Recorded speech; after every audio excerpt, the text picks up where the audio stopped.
Here. We're looking for our instructor, Lieutenant Taylor. Could you tell us where to find him? That's him up there.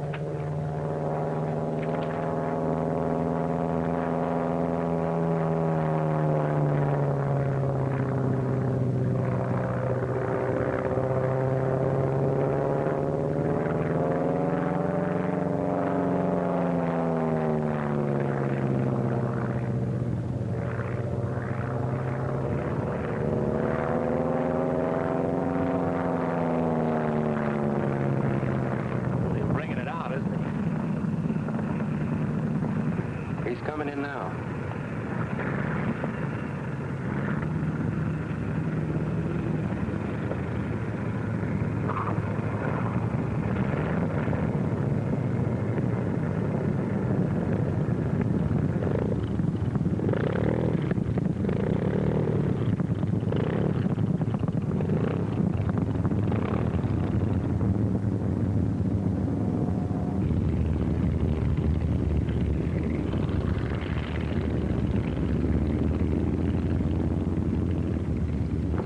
Morning, sir. Good morning. Here you are, sir.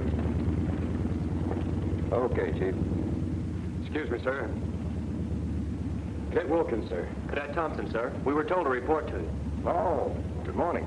Glad to know you. You men all checked in? Yes, sir. Do you have any free time right now? Yes, sir. Okay, I'll stow this gear and meet you in the ready room in 10 minutes. Thank you, sir. Right. Say, that's Bob Taylor. I've seen him in pictures.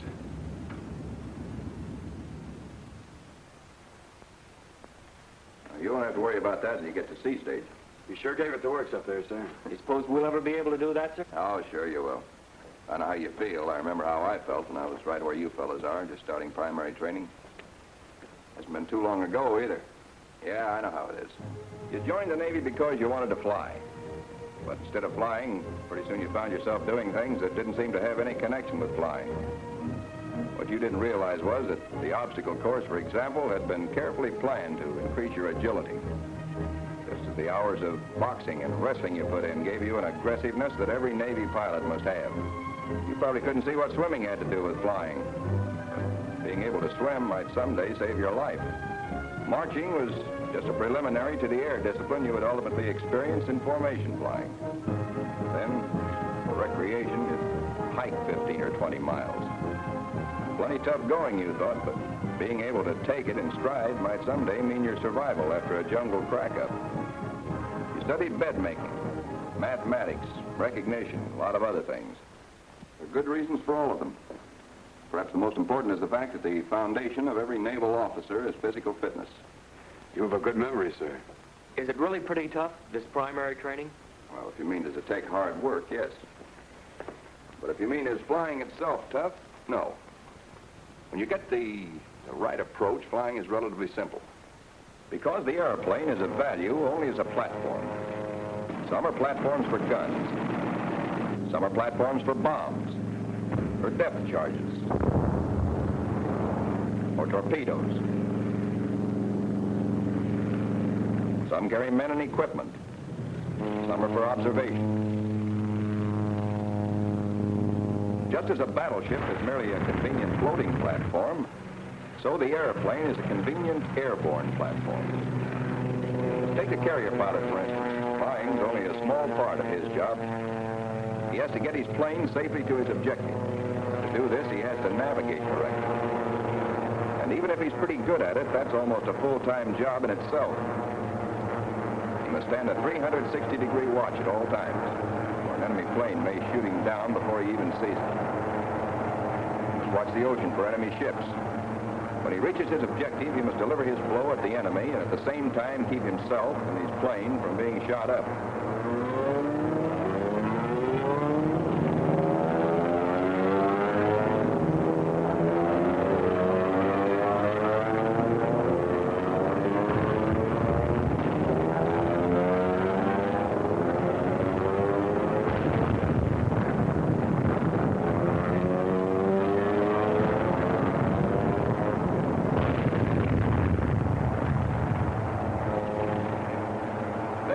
Get back safely, perhaps all alone.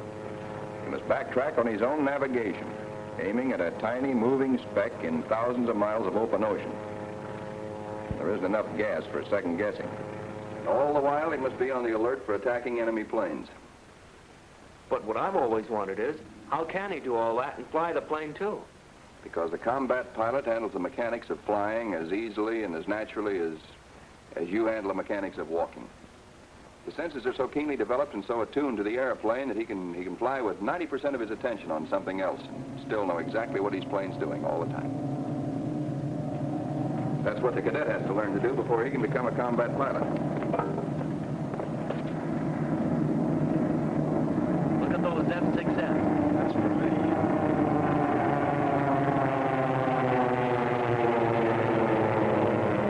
Primary training, you don't just learn to fly yellow perils. You learn to fly airplanes. Any and everything with wings on it. Because when you can fly the yellow peril and fly it well, any other plane is just another kite. The operational planes just have more gadgets with which you have to be familiar. As far as the actual flying goes, the only difference is that the big planes go faster and weigh more. Of course, you fellows probably think of flying as something entirely strange and new. But actually, you've been learning to fly ever since you started learning to walk. Ever notice how babies learn to walk? First, they get interested in their feet, in the mechanics of walking. They don't make much progress. Then one day, they get the complete picture of where they are and where they want to go. They forget all about their feet and really walk. Because they forget about the mechanics of walking and put their minds on the ultimate objective. You were learning to fly when you first learned to ride a scooter. Maybe you didn't know enough to bank the first time you went around a corner, so you fell over on the outside of the curve. Or maybe you banked it too much and fell off on the inside. But after a while, you got so that you could tell by the feel of it whether you were banking right. Well, in flying an airplane, you use that same sense of balance you learned from riding the scooter. You were learning to fly when you learned to ride a bicycle. You added to that sense of balance, of the right feel of the thing when you banked for a turn. You rode with other fellows, maybe. That was formation riding. Not too different from formation flying. If you rode enough, you got the feel of your bicycle so it was almost a part of you. Like most fellows, you probably drive a car. But can you think back to the day when you first started to learn to drive? Remember how hard it seemed? You wondered if you'd ever be able to jump into the car and drive like the kid next door. You had trouble remembering which gear was which. Occasionally with almost disastrous results. In a surprisingly short time, you forgot all about the gear shift and the steering wheel, and which pedal was the clutch and which the brake.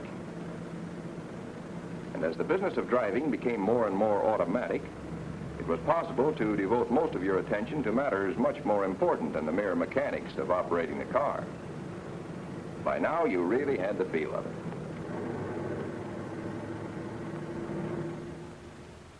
Yes, you've been learning to fly all your life because flying isn't so different from the things you're used to. If it were, how could the Wright brothers have flown in the first place? Matter of fact, they probably didn't know as much about flying as you fellows do right now. Essentially, there's not such a great difference between driving an automobile and flying a plane. When you're driving a car, you can see ahead of you the road you're going to travel. All you have to do is to follow it. In flying a plane, there is no path for you to follow. Don't let that worry you. You'll soon learn to create that path in your mind, so you see it as clearly in your imagination as you see the highway ahead when you're traveling in an automobile. No matter where you fly or what you want to make your airplane do, your mind will form that mental path ahead to take you safely past obstacles. That mental path will guide you through acrobatic maneuvers, bring you in for well-executed landings. It won't be long after you start your training that you begin thinking ahead. So your path is always out there, planned, well in advance of your plane. You mean you get so you can actually visualize a road up there ahead of you? Yeah, that's what it amounts to. There's nothing so unusual about it. It works on the ground, too. You probably know people who never could learn to park in a tight space. Somebody told them that if they'd start cutting the wheel at a certain spot and then cut it hard the other way and so on, they'd have no trouble. That'd be fine if all parking spaces were of a standard size. Unfortunately, they're not. If he would first look at the space and then visualize the path his car must take to get into that space, he'd have a much better chance of making it on the first try. Ever been to one of those motorcycle riding exhibitions they have at carnivals and fairs? Those fellows have to visualize an exact path if they want to go on living. As a matter of fact, they can give you a pretty good exhibition of the wing-over. That's one of the acrobatic maneuvers you'll be doing later on. For some reason, a lot of people have the idea that it takes a Superman to be a naval aviator. Well, sir, can just anybody learn to fly? Practically any normal person who has all these faculties and is in good health. I don't care who you are or what you're doing things all your life that'll help you with your flying. Take stalls and spins, for instance. We've had students come in here with a deathly pair of them, whereas actually they're both perfectly safe and simple maneuvers. You just don't want to run into the ground while executing them. As a matter of fact, you're already familiar with some of the symptoms of a stall. You learned about them from your bicycle. When you start up a grade on your bicycle, if you don't pedal, you lose speed. You see the bicycle's going slower. The wind whistling past your ears quiets down. Pretty soon the bicycle gets wobbly, then stalls, falls over. Same way with an airplane. Pull up into the climbing attitude, and unless you add power, your speed will fall off. If you keep the nose in that climbing attitude, you'll soon begin to sense the same stalling conditions you experienced with your bicycle. You can feel the airplane getting ready to stall. The controls get slack and mushy, don't respond as quickly. The bicycle wobbles, the plane vibrates. Then it stalls, drops off on a wing. In certain cases, it may spin. Of course, one of the best ways to avoid an impending stall in an airplane is to get the nose down.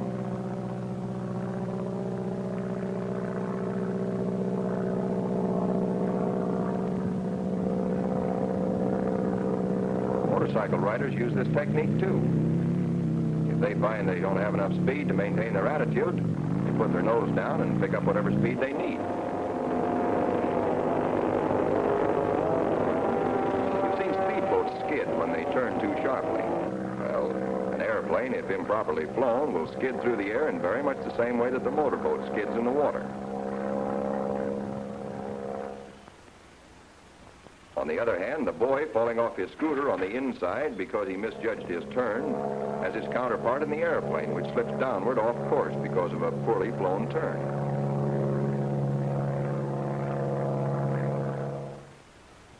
You see, practically everything you'll do in an airplane is paralleled by something you're already familiar with. But, sir, aren't there instruments in the plane to tell you whether you're banking right in a turn and whether your speed is right and so on? Oh, yes, the instruments are there, all right, and the time will come when they're all important. Many times your life will depend on your instruments. You'll be able to fly through weather so thick you can't see your wingtips, and yet you'll get there safely because of instruments. In situations like that, your instruments will act as a sort of substitute for your sense of sight. But it isn't practical to use substitutes for your eyes until you've learned to use your eyes themselves in flying. For instance, either of you fellows ever had a motorcycle? I did. As a matter of fact, I still do at home. Does it have a speedometer on it? Yes, sir. Well, when you're going uphill, do you watch the speedometer to see that you're going fast enough to keep from stalling? Why, no, sir. All right, suppose you're going downhill and there's a bad intersection at the bottom. You don't want to get going so fast you can't stop in case a car comes along. Do you watch the speedometer to be sure you don't get going too fast? No, sir. Well, then how do you tell whether you're going too fast or not? Well, you just know, that's all. How? Well, sir, by how fast things seem to be going by. Yeah, and how the wind sounds in your ears. Just by the way it feels, I guess. Sure. By sight, sound, and feel, right? Yeah, that's right. That's how you learn to fly an airplane. As a primary student, when you're learning to land a plane, you'll be so busy trying to keep a straight course and your wings level, and trying to judge just when and where to set her down, you won't have time to move your eyes down into the cockpit. You'll have to judge your airspeed by sight, sound, and feel. And the sooner you learn to do that, the sooner you'll learn to make good landings. But even before that, you'll have to learn how to use your eyes correctly. Well, sir, how do you mean? How should we use them? Maybe I can show you. Now, I can stand here and look straight ahead at that radio and still see the writing on this blackboard over here, more than 100 degrees away. I can't read the writing, but I can still see there's writing there. Over on this side, I can see there's someone sitting on that couch. I can't tell who it is or whether he's asleep. From his attitude, it looks like it. Let's go over to the board.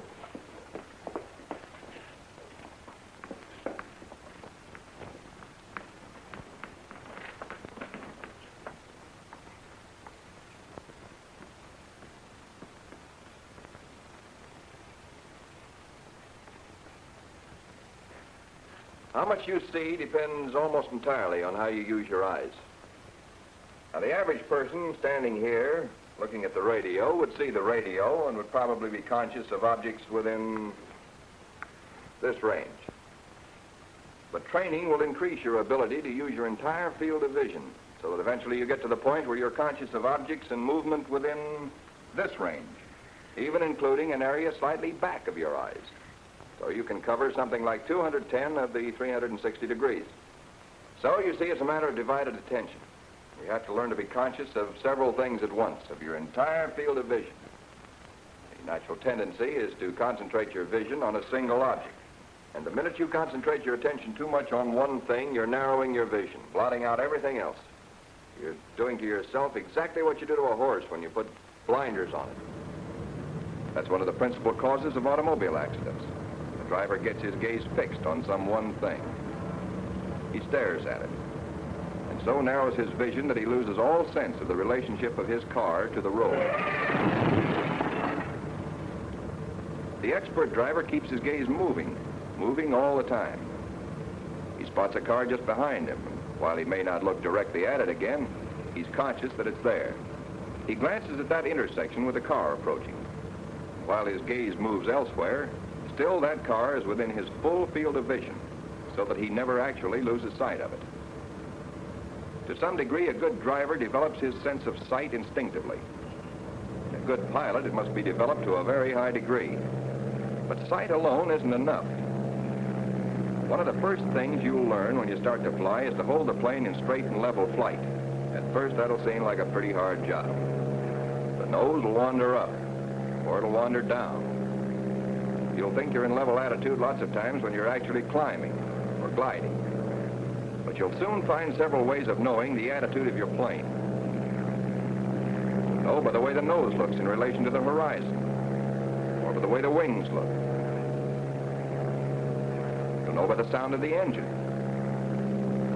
When you're in level flight, it'll probably sound something like this. But pull the nose up, you'll hear the difference. Hear it? You can tell it's working harder. On the other hand, put the nose down. You hear the engine speed up. It sounds too fast. Also, you can tell a lot about what your plane's doing by combining your senses of sight and sound with the way the airplane feels to you. The feel of the controls and that seat-of-the-pants feeling flyers sometimes talk about. Suppose you want to put your plane into a glide. Cut the throttle and push your nose down. How far do you push it? You learn to push it down until your eyes tell you it's right for a glide.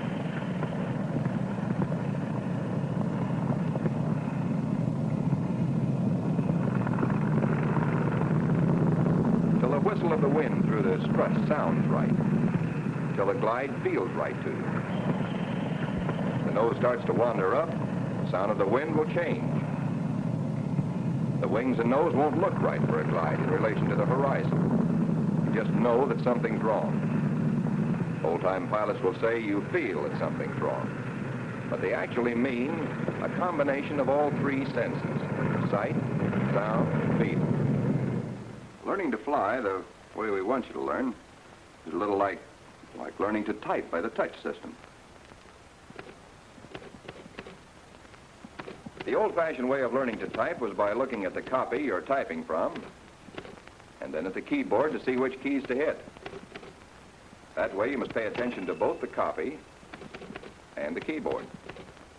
So you never can become very fast or very efficient. The correct way to learn is to forget about the keyboard entirely by blanking out the keys and referring, when necessary, to a chart.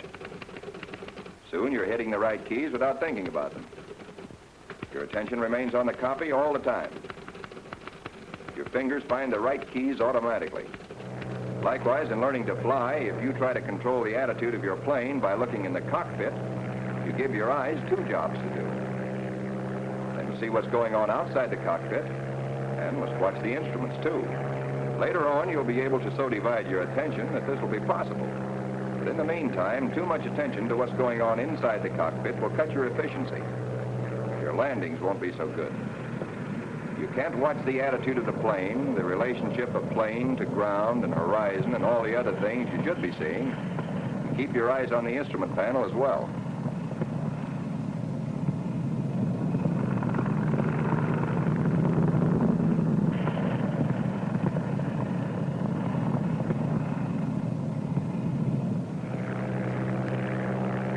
It's harder for you to fly figure eights around the pylons. It takes too long for you to get your eyes from the general pattern to the instruments and back again.